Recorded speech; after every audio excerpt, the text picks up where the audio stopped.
And now, the Android Basics segment. This is a segment where we discuss the things that power your device from behind the scenes. And now, here's this week's episode, Android Basics. Let's now move on to our next segment, and this is the Android Basics. And today we're talking about tablets. Who are these tablets for? You know, we got tablets and all of that. And to be honest with you, I think I've had some tablets in the past. The first one I ever had was the Nexus 7 back in 2012. And then I had the second generation in 2013.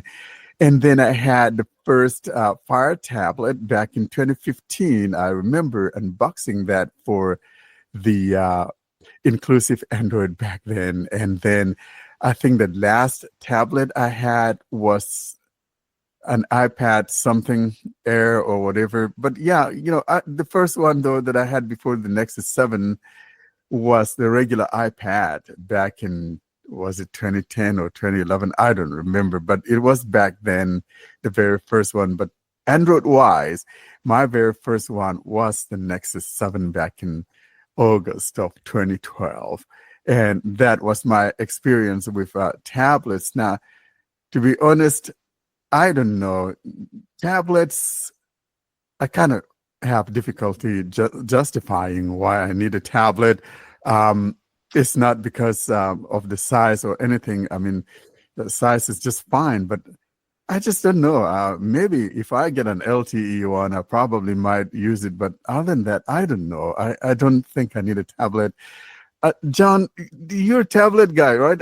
I think out of all of us, probably maybe you and Sally or Karen, I think Ed, but I probably am the odd one out, not kind of into tablets. I know Sal is into, he has a Samsung tablet, and yeah, I am kind of into tablets. I have too many. I've had too many to count, really, but I think my first Android tablet was actually not the current Pixel tablet, but the original. I guess you could call it the original Pixel tablet. Was called the Pixel C, and C stood for convertible because it came with a like magnetic keyboard that you could attach to it. I think it was running Marshmallow, if I'm not mistaken. So I think so, yeah. I think it was 2015, right? That's when it debuted. So it must be running Marshmallow when it came out. Yeah, sounds about right.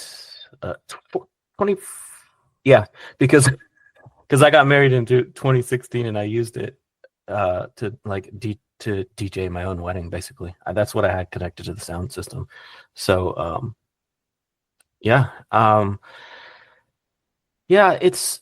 So for me, and everybody's different, so I'm not going to assume, you know, that I don't like to assume what a blind person is or isn't going to want. But for me personally, I think the only reason I do use a tablet is because I do have a little bit of vision. So when I'm watching football, so like I haven't, and it's basically for football season, like I haven't really used my tablet at all since this year, really. So, you know, when the fall comes back, I'll be using my Samsung tablet because it has this feature called, and this is actually an accessibility feature exclusive to Samsung tablets, or Samsung devices, I should say. It's called Relumino Outline, and what it does is it puts an outline around, it just guesses what the shapes are on the screen and outlines them. So, for example, when I'm watching a football game, it will outline the players, it will outline the ball, it will outline the lines on the field and make it really high contrast. So, you know, for me, my vision is, I have very low vision, so I can see shapes if there's enough contrast. So for me to be able just to see the shapes of like the players moving around is, you know, it's better than nothing. So that's what I use my tablet for mainly. I do know that a lot of people do enjoy the or a lot of blind people do, or some blind people do enjoy the tablet experience because the speakers are better. But for me personally, if I'm listening to media, I'm usually not even using the speakers on my device. I usually have headphones on or earbuds in. So, you know, I may as well be using my phone in those situations. Another plus to tablets is if you want a physical keyboard experience. You can get a tablet that has like a keyboard case type of thing, and that might be something that appeals to you. Yeah, it's interesting you mentioned the speakers because that could come in handy. I'm kind of thinking, or probably, you're in the kitchen, for example, and you kind of watching a recipe, trying to cook something for the family or whatever, and you're looking it up on a tablet, for example, and you have that thing, and the speakers giving you instructions and all of that. I know that sometimes people talk about, especially some blind people say there's too much real estate on the tablet, so finding icons is difficult, but really, most people kind of just swipe anyway, and I think if you swipe, it will just move from icon to icon, wouldn't it? Does it not just move icon to icon? I think I Yeah, remember that, it wouldn't, just because it has lots of room doesn't mean that it's not going to move to the next icon when you swipe. It's just like using a phone. So that part of it, but I can see where it comes in handy. And, one could, most especially if one is doing magnification, for example, certain things actually are going to be absolutely better on a tablet than, say, on a regular phone screen that's not as big. So someone who's partially sighted, I think they might even enjoy the tablet more than someone who is totally blind. But then that's just my assumption. But it gives you that real estate to where you can watch things on, you want to blow things up, see them bigger, then you have that access to such a thing. But I don't know. I just, it has never been my thing. And I think that the speakers is a good feature, because if you have loud sound on it, then, sometimes I think one of the Samsung ones that I really like, I think it was either from 2017 or 2018, it has like quadruple speakers, like 4 speakers on it. I think that thing was really nice. John, you remember which one that was? I know, or if all of them are like that, but there was one in particular that had 4 speakers, and I'm like, wow, that's really great. Are you talking about a Samsung tablet or? Yeah, a Samsung tablet. I Yeah. think a lot of, I think all the S series tablets have 4 speakers these days. So yeah, they do have nice speakers on them. And something else I should probably mention, because it's kind of a cool feature.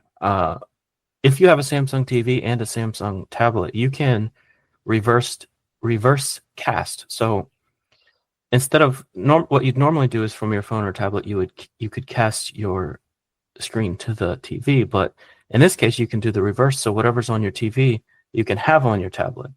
And why that's good for me is if I'm watching, like I use football as an example.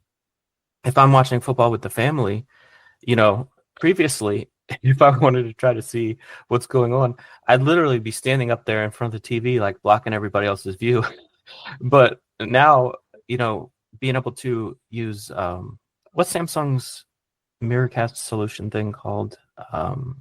Smart The View? Smart View. Yeah. Yeah, Smart View. If you use Smart View and reverse cast to your tablet, then you can see whatever's on your TV. You can also see it on your tablet. So you have your own like little personal copy of what's going on the TV. So you could sit in your chair and relax and just hold up your tablet in front of your face if that's how you need to see. And you'll be seeing the same thing as what everybody else is seeing in the room. And I think that's a cool feature. Like I used it a lot. And it works with anything on the TV. Like you don't have to be using smart apps on the TV. So you could plug a Fire TV into it, an Apple TV into it, a cable box, whatever is connected to your TV. That picture and video will be cast to your tablet, and you can even turn off the TV. So like if you are casting, you could turn off the TV and it will still be on your tablet. Like you take your tablet around your house and just like I could bring my Fire TV remote around with me and still control the interface with the remote, even though the TV's screen is literally off because it's casting to the tablet. So that's a pretty cool feature that I've discovered with Samsung tablets. Oh, that's really nice. I didn't know that, but that totally makes sense to me because, like you indicated, let's say you have a party going on and everyone's making noise and you're kind of trying to hear what's going on. In other words, so you could have it on that tablet and you can put the audio on your headphones and you should be able to hear it nice and clear. So that totally makes sense to me. Karine, how about you? You like tablets? I kind of assume that you do, but then I'm not sure that you do like tablets. I would Take me assume down that that she road, girl. doesn't. Let's see who's right. Let's see. Let's see who knows her better. Yeah. Karine, tell me about it, my dear. No, I don't, because actually I don't see anything that makes me use a tablet instead of the phone. Well, as John said, being partially sighted is something different, because when someone is using a bigger screen and this person is able to see on that screen, this will make a difference. But for a totally blind person, I don't see the bigger screen making that difference.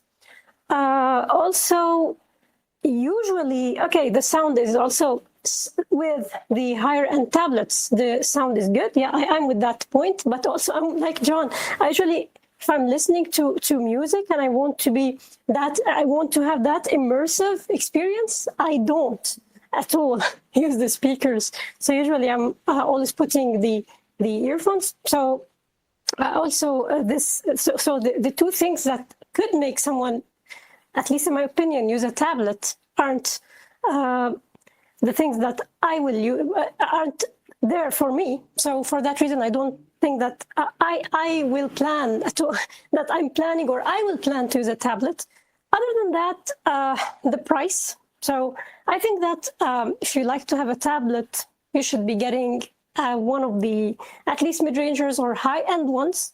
So I don't see why people get tablets that are from the low end of the spectrum, those tablets that are $100 or $150 that usually you get and then you just regret it. They have all sorts of problems. I used to deal with ones. They weren't my tablets, but I had to do stuff on them for others. So I can see the troubles. I can see how those tablets were slow, and it's still the same. So usually you're not getting good sound, you're not getting good performance, you're not getting good screen. You're just getting, okay, it could be big screen, but not good screen. So there's a difference between a good screen and having a big screen only. So I think that you will be getting something better when using the phone, even if it has a smaller screen. I mean, even if you're sighted and you have a smaller screen phone, but compared to a cheap tablet, it could give you a better visual experience. So this is the thing. So I think if someone wants to have a tablet, this person should have money that this person is ready to spend on that tablet. So it could be good. Like if you don't want to use your phone, I don't know why, but if you don't want to use the phone, you could just use the tablet. That has already good specs. So yeah, this could make sense. But for me, at least, I'm not the tablet person, especially, well, even now for sighted people, the screen sizes of phones are already becoming big. Like we're having 6.7, my phone is 6.6 inch. My previous one was 6.7. So if you get for example, 7-inch tablet, there's a negligible, maybe not negligible, but it's just slight difference between a phone like 6.7 inch and the 7-inch tablet. So yeah, this is my point of view about that. You know, talking about cheap tablets, because my wife teaches like art classes on the side and things like that. So she got this thing called Highgrace. And essentially what she uses it for is to kind of use it to project something onto the wall so that the kids can see what she's doing during those classes. And you know, surprisingly, this Highgrace of a tablet, I think it was like $80 or something, somewhere in there, you know, from Amazon. And actually, the UI, I was surprised. I was kind of blown away because the UI was clean, you know, almost like stock Android for some reason. And I'm like, wow, you know, this is, and it wasn't that bad at all. So Yeah, but some of them are absolutely bad because you may find some as cheap as like $30 or whatever. So if you got kids, for example, I think I always think of kids when I think of tablets. But yeah, of course, I know there are other adults that like tablets, like John indicated. Maybe if you want to do some typing work and you need that full keyboard experience, that might be a good reason to have that kind of a tablet. But yeah, maybe avoid those $30 tablets if you really want to have an experience. At least get a nice mid-ranger. I think Samsung has those A series tablets, and of course, there's some of those other ones too. But that high grace one was not a bad one as well. It was a good tablet. My wife still has it and uses it for her art classes. Yeah, I haven't had any experience with Samsung's recent A series, so the Tab A9, but I do have a Tab A7 Lite and a Tab A8, and I set them up for my son to use, but it's not something I would use myself. Like it is definitely a downgrade compared to the performance on my phone, especially if you already have a flagship phone and you try to go to a mid-range or lower-end tablet. Like you're gonna feel the sluggishness when you go over to a tablet. So keep that in mind. Same thing with tablets as with phones. You're gonna get what you pay for. If you spend a little more money and get a better processor, you will feel it, especially if you're using TalkBack, which we've been over this before. That I don't feel like it should be that way. I think TalkBack should figure out a way to be better on these devices, but that's not the case. You will notice the difference going back and forth. And also, something I wanted to mention, because there has been rumors of Android and Chrome OS kind of possibly being merged in the near future, to the point where Chromebooks might start running full-blown Android. And if that's the case, I might actually be tempted to get something in the form factor of like a Samsung calls them like the Galaxy Book 360. They call it 360. Lenovo calls it a Yoga. Basically the laptop form factor where you can open it up into a laptop, but also keep opening it up until the keyboard is completely behind the display, and then use it as a tablet. If there was a device like that was like an actual laptop quality with a quality keyboard that ran Android, that would be something I'd be tempted to look into, because I do like I'm not tempted by Chrome OS at all, but I do like the laptop form factor, and to have that and the tablet in one device would be kind of cool. Yeah, but here there's a problem which is related to physical keyboard support with TalkBack on Android. So I don't know if the experience would be something that you will be pleased to have. So I don't use physical keyboards often, but if I do, when I do actually, I don't feel that it's the experience that I want to have. So I think that this will be the same problem, especially that I don't think that Google is doing a lot in terms of improving the physical keyboard experience on Android. Yeah, I see what you're saying. Hopefully TalkBack gets better in this area, because Android does seem to be, like Google is focusing on keyboard stuff in recent versions of Android, right? They're making keyboard shortcuts customizable.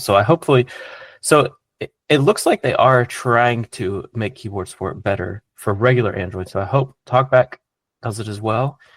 But even if they don't, I kind of like just for the specific device I mentioned, where it's like a tablet or a